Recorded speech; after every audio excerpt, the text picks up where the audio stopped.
Ես նախագահային ուղիղ հարցրել եմ, անկեղծ ասեմ, նաև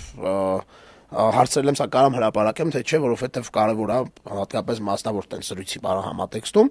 Նախագահը ասաց, որ այո, բա հենց ձեզ նկատի ունեի, այսինքն երբ որ խոսում էր, որ 18 թվականի մասին խոսելու է մի անգամ ուղիղ եթերով, այո, Սերժ Սարգսյանը նկատի ունի Իմ նեմնեմի ոդքասթի ուղիղ եթերը,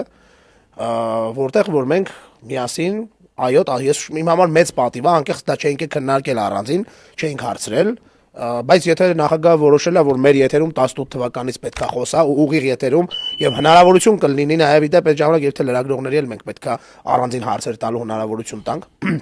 կարծում եմ եթերից, այսինքն լայվից դուրս մի քանի լրագրողի ես կամ բոլորին ամեն մեկին մի հարց մենք կֆիլտրենք այդ հարցերը կտանք նախագահային երևի թե այո մեր եթերում է լինելու ճշտել եմ նախագահի հետ եւ ես շատ ուրախ եմ մեր համար դա մեծ պատիվ է որ երրորդ նախագահը մեր եթերում խոսալու է այդ էքսկլյուզիվ կոնտենտից